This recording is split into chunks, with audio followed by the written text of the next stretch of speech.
सर्वांना नमस्कार. Sharing stories पॉडकास्टमध्ये आपलं स्वागत आहे. या चॅनलवर आपण पुस्तकावर चर्चा करतो. आज आपल्यासोबत आहे सिद्धार्थ माहेश्वर यांचे अ मर्डर इन देहरादून. हो, आणि हे पुस्तक म्हणजे नावाप्रमाणेच देहरादूनमध्ये घडतं, पण ती शांतता, ते निसर्गरम्य वातावरण, ते फक्त पार्श्वभूमी नाहीये. अगदी, ते कथेचा एक महत्वाचा भाग आहे. बरोबर. वरवर पाहिलं तर ही एक क्लासिक मर्डर मिस्ट्री वाटते, पण जसजसं आपण खोलात जातो तसतसं एका श्रीमंत कुटुंबाच्या मानसिक पडझडीचं चित्र समोर येतं. बरोबर बोललात. कथेची सुरुवातच एका अशा प्रश्नाने होते की पैसा माणसाला बदलतो की त्याचं खरं रूप बाहेर आणतो. हो ना. ही कादंबरी याच प्रश्नाचा शोध घेते. देहरादूनचा शांत वातावरणात दिनशो कुटुंब राहतं आणि त्यांच्या आयुष्यात अचानक 700 कोटींची संपत्ती येते.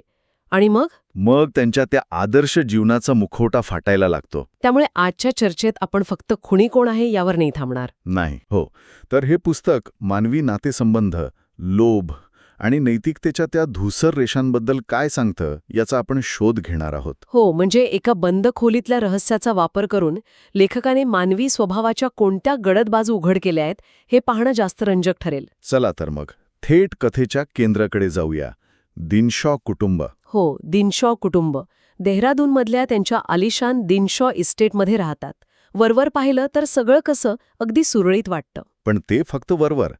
पडद्याआड जुनी दुखणी आहेत, मत्सर आहे आणि अशा अनेक गोष्टी आहेत ज्या कधी बोलल्याच गेल्या नाहीत. आणि मग या धुमस्ता आगीत तेल ओतल्यासारखी 700 कोटींची संपत्ती समोर येते. इथेच कथेला पहिली कलाटणी मिळतेय.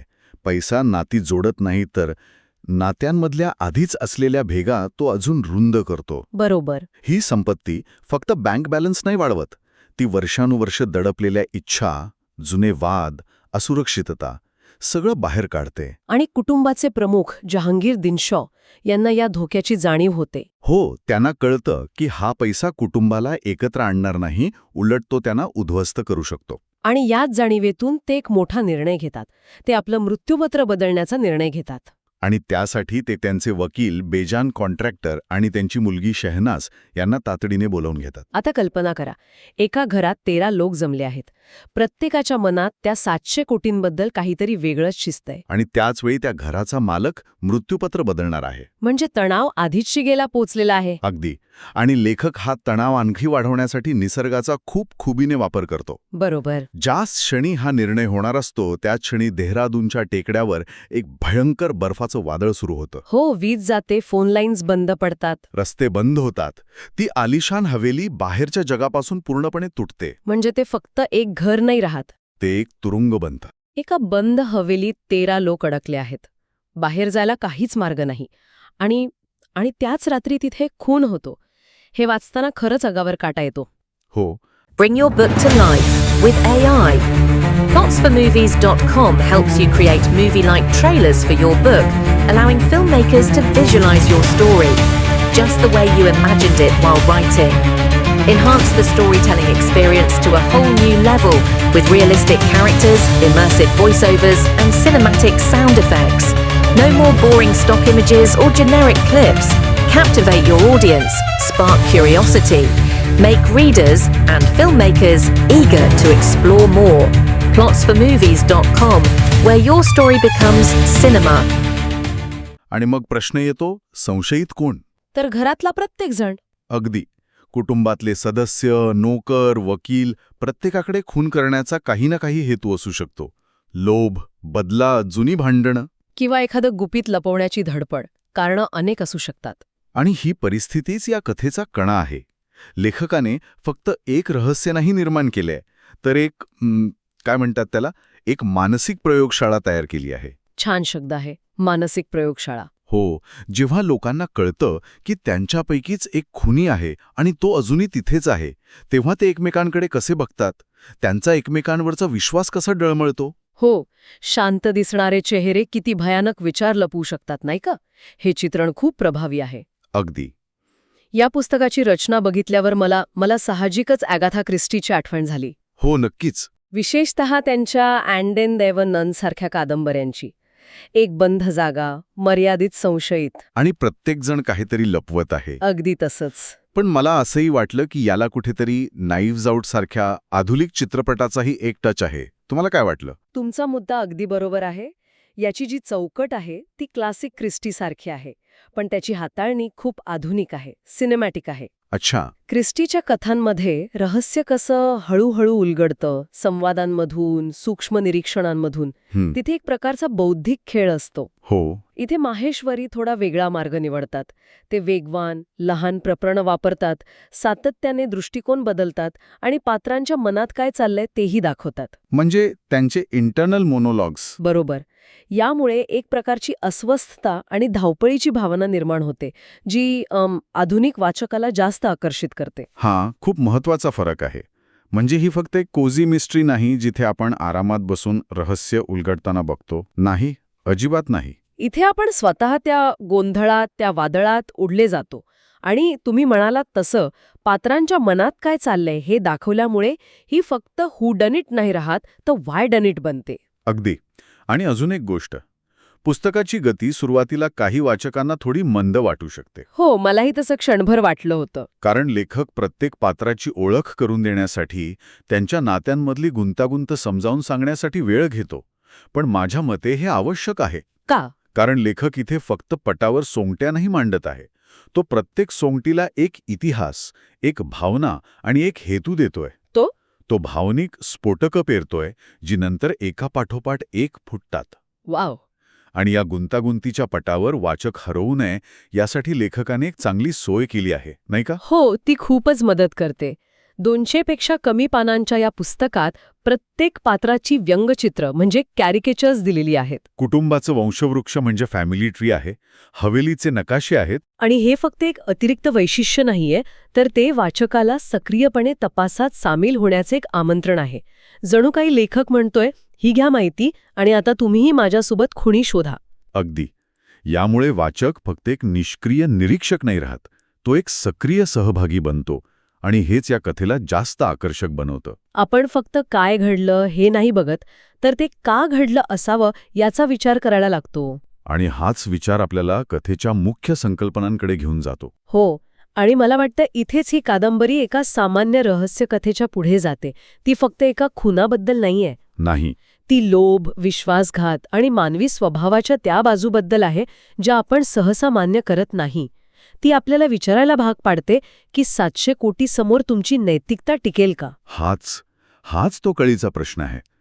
पुस्तक असं सुचवतं की लोभ किंवा वाईट प्रवृत्ती पैसा निर्माण नाही करत, ती आधीपासूनच आपल्यात कुठेतरी दडलेली असते. अच्छा. पैसा फक्त तिला बाहेर येण्यासाठी एक अनुकूल परिस्थिती निर्माण करतो. म्हणजे दिनशा कुटुंबात आधीपासूनच एकमेकांबद्दल अढी होती, मत्सर होता. हो, संपत्तीने फक्त त्या भावनांना कृतीत उतरवण्यासाठी एक मोठं कारण दिलं. आणि त्या वादळाने त्यांना फक्त एका घरात नाही, तर त्यांच्या स्वतःच्या नकारात्मक भावनांमध्ये कैद केलं. पण मग यात असाही एक प्रश्न येतो की यातलं कोणतं पात्र पूर्णपणे चांगलं किंवा पूर्णपणे वाईट आहे का? मला तर असं वाटलं की लेखक मुद्दामच ही रेषा धुसर ठेवतो. नक्कीच. आणि तेच या लेखनाचं सौंदर्य आहे. यालाच मॉरल ॲम्बिग्युटी म्हणतात. नैतिक संदिग्धता. बरोबर. इथे कोणीही नायक किंवा खलनायक नाही. प्रत्येक पात्राच्या कृतीमागे त्याचं स्वतःचं एक तर्कशास्त्र आहे, एक कारण आहे. अगदी. ज्या व्यक्तीचा खून झाला ती व्यक्तीसुद्धा पूर्णपणे निर्दोष नाहीये. नाही. लेखक आपल्याला दाखवून देतो की चांगली आणि वाईट माणसं नसतात, तर चांगल्या आणि वाईट परिस्थितीतून जाणारी माणसं असतात. हे खूपच रंजक आहे. म्हणजे जसं जसं सत्य समोर येतं तसतसं त्यांच्या चेहऱ्यावरचा तो सामान्यपणाचा मुखवटा गळून पडतो. हो, आणि त्यामागचा खरा, अपूर्ण, चुका करणारा माणूस दिसू लागतो. आणि ही गोष्ट फक्त दिनशो कुटुंबापुरती मर्यादित नाही. आपण ज्या समाजात राहतो तिथेही आपण अनेकदा लोकांचे फक्त मुखवटेच बघत असतो, की नाही? बरोबर.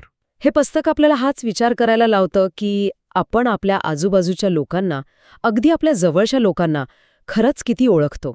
आणि देहरादूनसारख्या शांत, सुंदर शहराची पार्श्वभूमी. हो, ती पार्श्वभूमी वापरून लेखकाने हाच संदेश दिला आहे की अंधार आणि रहस्य फक्त मोठ्या गजबजलेल्या शहरांमध्येच नसतात, ते कुठेही असू शकतात, अगदी शांत वाटणाऱ्या ठिकाणी आणि नात्यांमध्येही. हा विचारच अस्वस्थ करणार आहेत. या सगळ्या गुंतागुंतीच्या संकल्पना आणि पात्र इतक्या प्रभावीपणे मांडणाऱ्या लेखकाबद्दल, म्हणजे सिद्धार्थ माहेश्वरींबद्दल थोडं जाणून घ्यायला हवं. हो, विशेषतः कारण ते पूर्णवेळ लेखक नाहीत, ते एक यशस्वी उद्योजक आहेत. आणि त्यांची ही पार्श्वभूमी त्यांच्या लेखनात स्पष्ट दिसते. कशी? एका उद्योजकाप्रमाणे त्यांच्या कथानकात एक प्रकारची शिस्त आहे, काटेकोरपणा आहे, काही अनावश्यक नाही, पण त्याचवेळी इतिहास, तत्वज्ञान, विज्ञान, कला यांसारख्या विषयांमधली त्यांची आवड त्यांच्या लेखनाला एक बौद्धिक खोली देते. म्हणजे हे केवळ एक कोडं नाही, तर मानवी स्थितीवरचे एक भाष्य आहे. अगदी.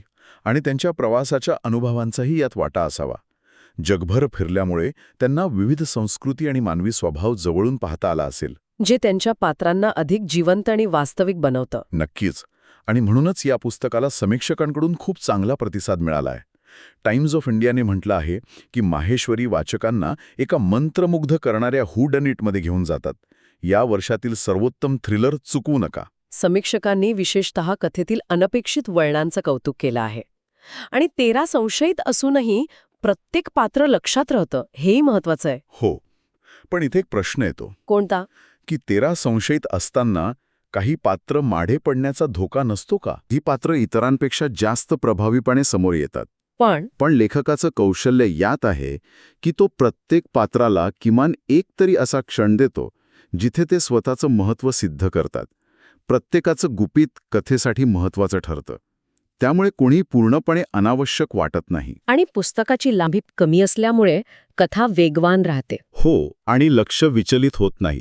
थोडक्यात सांगायचं झालं तर अ मर्डर इन देहरादून ही फक्त एका खुनाची गोष्ट नाहीये, तर ती एका कुटुंबाच्या नैतिक पतनाची कहाणी आहे. हो. ही एक वेगवान, आकर्षक आणि विचार करायला लावणारी रहस्यकथा आहे, ज्यांना केवळ खुनी कोण या पलीकडे जाऊन खून का झाला या प्रश्नात रस आहे, त्यांच्यासाठी हे पुस्तक एक उत्तम निवड आहे. आणि ही कथा संपल्यावरही वाचकाच्या मनात घर करून राहते.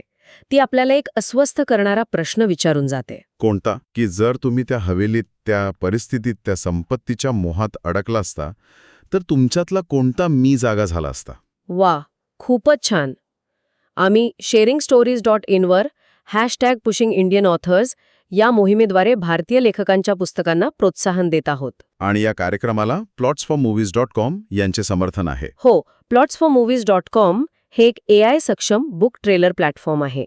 तिथे तुम्ही पुस्तक विकत घेण्यापूर्वी त्याचा 1 मिनिटाचा ट्रेलर पाहू शकता.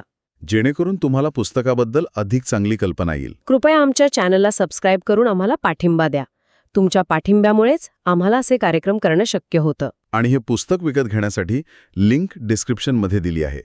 तिथून तुम्ही ते नक्की खरेदी करू शकता. आणि जाता जाता एक प्रश्न, तुमचं भारतीय लेखकाचा आवडतं पुस्तक कोणतं आहे? आम्हाला कमेंट्समध्ये नक्की सांगा. आम्हाला तुमच्या आवडींबद्दल जाणून घ्यायला आवडेल. पुढच्या वेळी भेटूया एका नवीन पुस्तकासोबत. धन्यवाद. धन्यवाद.